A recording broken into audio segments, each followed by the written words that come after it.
Camupa, o que que você quer dizer com ser desqualificado?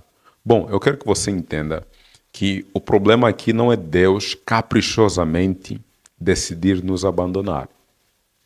Mas o problema é nós decidirmos nos afastarmos de Deus, uma vez que nós já conhecemos a verdade. E a Bíblia tem dois textos muito fortes em relação ao que eu acabei de falar. Quando uma pessoa conhece a verdade e depois se afasta da verdade, é muito complicado ela voltar.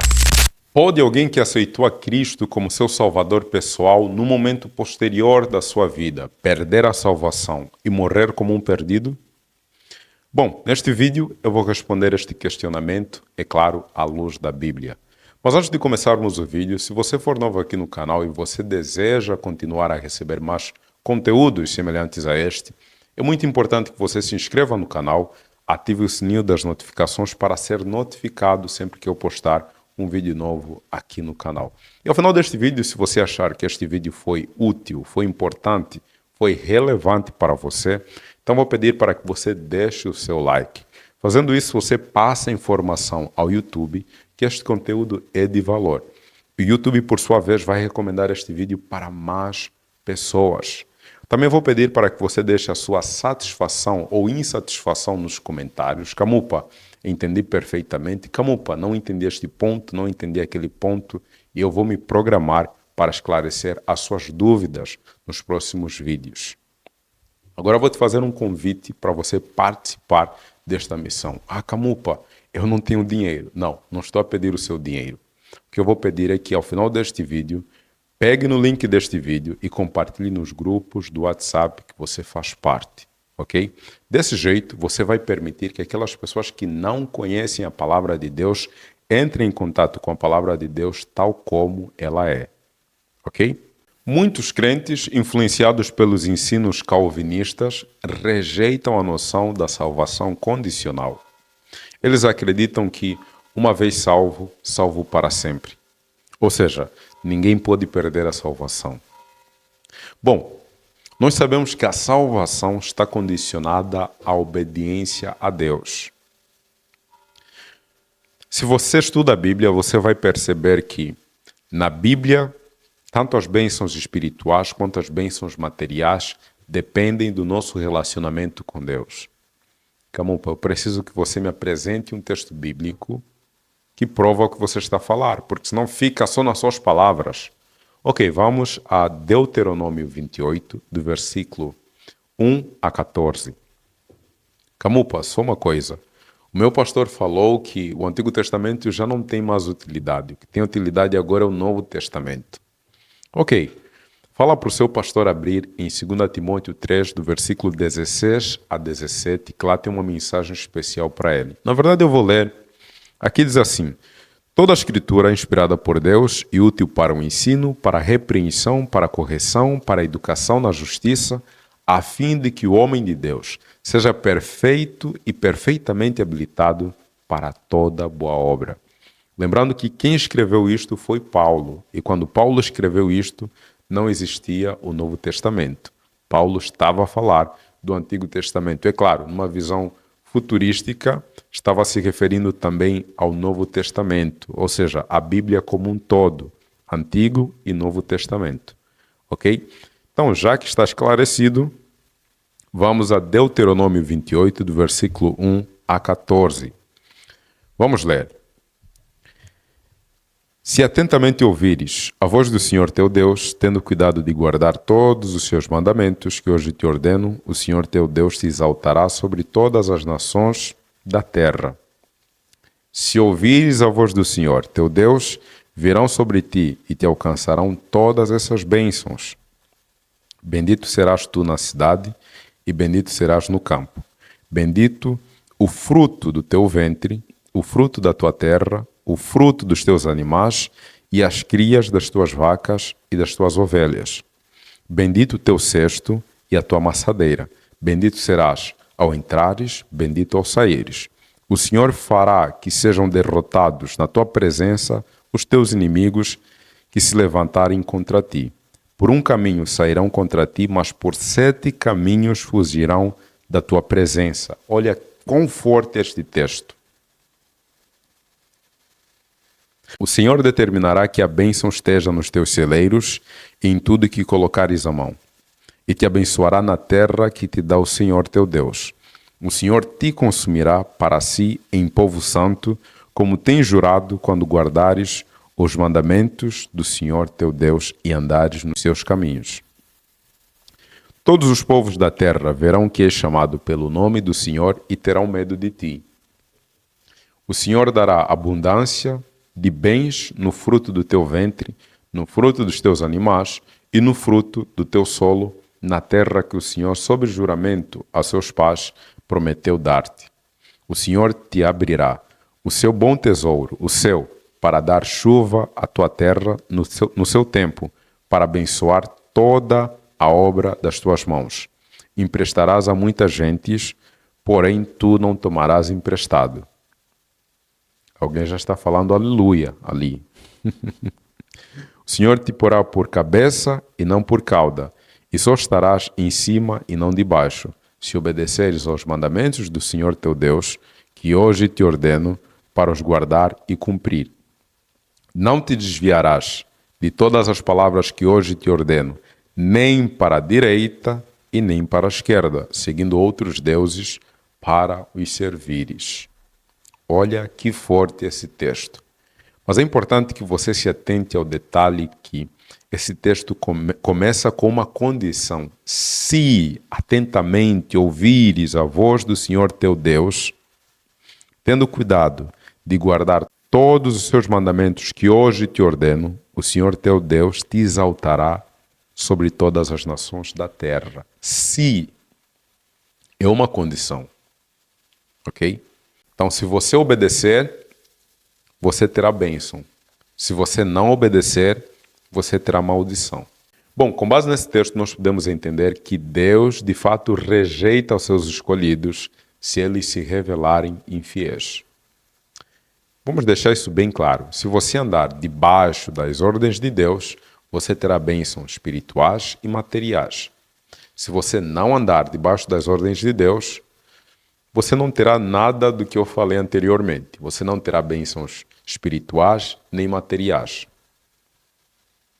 Na verdade, você está trilhando um caminho de morte. Não sei se você lembra, mas Jesus diz claramente em João 14, versículo 6, eu sou o caminho, a verdade e a vida. Ninguém vem ao Pai senão por mim. Ou seja, se eu escolher um caminho que não seja Jesus, se eu escolher um caminho que envolve os meus prazeres, as minhas paixões, eu não vou chegar à vida eterna.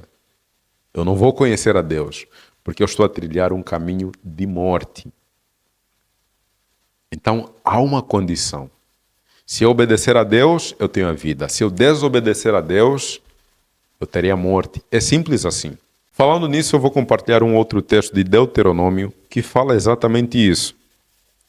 Deuteronômio 30, versículo 19. Aqui diz assim, os céus e a terra tomam hoje por testemunhas contra ti que te propus a escolher a vida e a morte, a bênção e a maldição. Escolhe, pois, a vida, para que vivas tu e a tua descendência. Deus sempre nos dá uma escolha. Se nós escolhermos viver segundo a sua vontade, nós teremos bênçãos. Se nós escolhermos viver não segundo a vontade de Deus, nós teremos maldição. Simples assim, ok? Há uma condição. Se você escolher a Deus, bênçãos. Se você rejeitar a Deus, morte. Simples assim, ok? Agora, alguns acreditam que depois da morte de Jesus, o que aconteceu? Os gentios, que são aquelas pessoas que não fazem parte do povo de Israel, ganharam algumas regalias. Ou seja, eles podem pecar, podem fazer o que eles quiserem e eles não vão perder a salvação de jeito nenhum. Mas isto não condiz com aquilo que a Bíblia diz. Abra sua Bíblia em Romanos 11, do versículo 20 a 21. Nós vamos encontrar uma metáfora de Paulo que nos dá a entender o contrário desta ideia. As pessoas pregam que você pode fazer o que quiser, pode desobedecer a Deus e você terá bênção da mesma forma. Romanos 11, do versículo 20 a 21. Aqui diz assim: bem, pela sua incredulidade foram quebrados. Tu, porém, mediante a fé, estás firme. Não te ensorbebeças, mas teme, porque se Deus não poupou os ramos naturais, também não te poupará. Eu recomendo que vocês leiam o capítulo 11 por completo, porque talvez você não tenha entendido claramente, mas essa última parte já te dá uma visão assim muito clara daquilo que eu quero falar. Porque se Deus não poupou os ramos naturais, ou seja, o povo de Israel, se Deus não poupou os ramos naturais, também não te poupará. Ok? Volta no versículo 20, leia novamente, você vai começar a entender a ideia que eu estou a passar aqui. Camupa, você apresentou o Deuteronômio no Antigo Testamento, mas me apresenta um texto no Novo Testamento com a mesma ideia. Bom, não tem nenhuma regra na Bíblia que fala assim, olha, para um texto ser válido, você tem que apresentar no Antigo Testamento e no Novo Testamento. Mas eu vou te apresentar um texto no Novo Testamento que apresenta a mesma ideia de Deuteronômio 28, do versículo 1 ao 14. Ok? Abra sua Bíblia em João 15, versículo 6. Diz assim: se alguém não permanecer em mim, será lançado fora, à semelhança do ramo, e secará. E o apanham, lançam no fogo e o queimam. Olha que forte esse texto. Agora avança até o versículo 10. Aqui diz assim: se guardardes os meus mandamentos, permanecereis no meu amor. Assim como também eu tenho guardado os mandamentos de meu Pai, e no seu amor permaneço. Perceba que começa com se, condição. Se você guardar, você permanece no meu amor. Se alguém permanecer em mim, não será lançado fora. Ok? Então, essa ideia de que uma vez salvo, salvo para sempre, não faz muito sentido quando você começa a analisar a Bíblia. Falando em permanecer em Cristo, Paulo advertia aos cristãos sobre os perigos que circulavam na época, sobre um evangelho que era uma mistura de astrologia, magia e judaísmo. Abra sua Bíblia em Colossenses 1, do versículo 21 a 23. Nós vamos ver isso. Aqui diz assim: e vós outros também, que outrora eres estranhos e inimigo no entendimento pelas vossas obras malignas, agora, porém, vos reconciliou no corpo da sua carne, mediante a sua morte, para apresentar-vos perante ele santos, inculpáveis e irrepreensíveis. Se é que permaneceis na fé, alicerçados e firmes, não vos deixando afastar da esperança do evangelho que ouvistes e que foi pregado a toda a criatura debaixo do céu, e do qual eu, Paulo, me tornei ministro. Ok? Bom, eu vou vos apresentar apenas alguns versículos, mas eu recomendo que vocês leiam o capítulo completo, ok? Apresento versículos só para vocês entenderem a ideia principal, mas vocês podem ler o capítulo completo e vocês vão ter muitas revelações da parte de Deus. Bom, então nós vemos aqui que Paulo estava advertindo os irmãos que se encontravam em Colosso sobre o evangelho adulterado. Se de fato nós não perdemos a salvação, por que Paulo iria advertir os cristãos em Colosso? Qual seria a razão dele fazer isso? É algo que você deve pensar. É muito importante que você entenda que a nossa salvação está condicionada à nossa contínua resposta de fé e obediência ao nosso Salvador. Qualquer um que pregar algo diferente disso está pregando doutrinas antibíblicas. Camupa, mas você está confundindo as coisas. Eu acho que você está misturando salvação pelas obras, salvação pela graça. Você sabe que nós somos salvos pela graça, segundo Efésios 2, do versículo 8 a 10. Nós somos salvos pela graça e não pelas obras. Você está confundindo tudo, Camupa. Está espalhando heresias. Bom, se você abrir a sua Bíblia em Gálatas 5, versículo 4, diz assim: de Cristo vos desligastes, vós que procurais justificar-vos na lei, da graça decaístes. Ou seja, há possibilidade de nós deixarmos de confiar na graça e perdermos a salvação. Em outras palavras, ter certeza da salvação por méritos próprios gera a desqualificação da mesma. Ninguém vai entrar no céu porque foi bom demais. Nós vamos entrar no céu porque Cristo morreu pelos nossos pecados e por Ele nós somos salvos. É claro que quando você aceita a graça, você vive sobre as ordens de Cristo, ok? Mas nós somos salvos única e exclusivamente pela graça. E a partir do momento que nós deixamos de confiar no poder da graça redentora de Cristo, nós somos desqualificados da salvação. Ok? Bom, vou te apresentar aqui outros textos bíblicos que confirmam o que eu acabei de falar. 1 Coríntios 10, versículo 12 diz assim: aquele, pois, que pensa estar em pé, veja que não caia. Aquela pessoa que é muito confiante, eu estou bem, eu dou meu dízimo, eu vou à igreja todos os sábados, eu ajudo o meu próximo, eu faço aquilo, deixo de fazer aquilo, e bababá, bababá. Aquele, pois, que pensa estar em pé, veja que não caia. Há mais um outro texto que nos passa a mesma ideia, Hebreus 2, do versículo 1 a 3. Diz assim: por esta razão, importa que nos apeguemos com mais firmeza às verdades ouvidas, para que delas jamais nos desviemos. Se, pois, se tornou firme a palavra falada por meio de anjos, e toda a congregação ou desobediência recebeu justo castigo, como escaparemos nós se negligenciarmos tão grande salvação, a qual, tendo sido anunciada inicialmente pelo Senhor, foi-nos depois confirmada pelos que ouviram? E também tem o texto de Hebreus 3, do versículo 12 ao 14.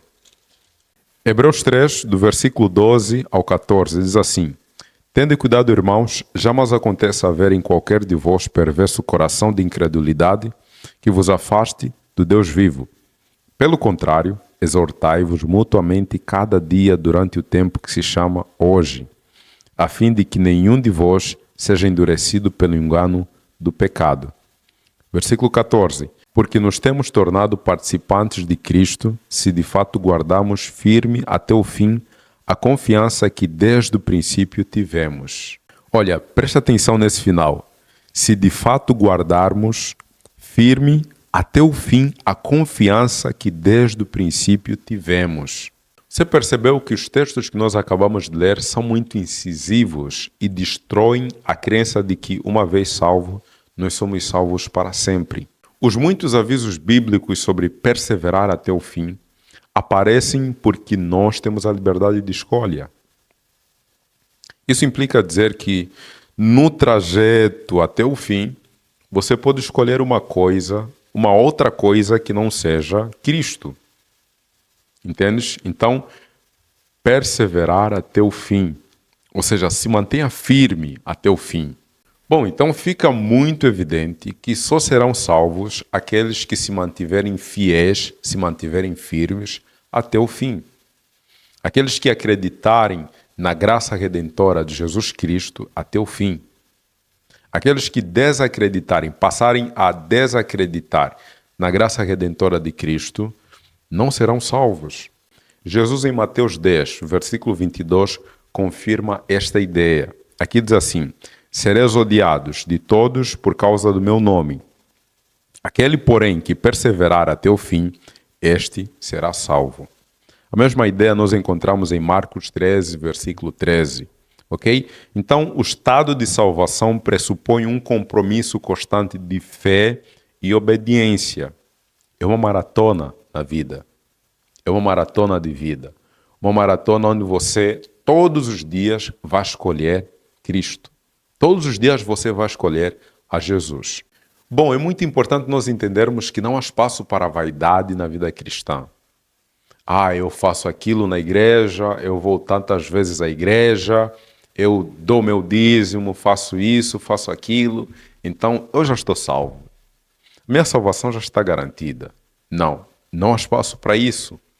O próprio apóstolo Paulo temia a possibilidade de se perder.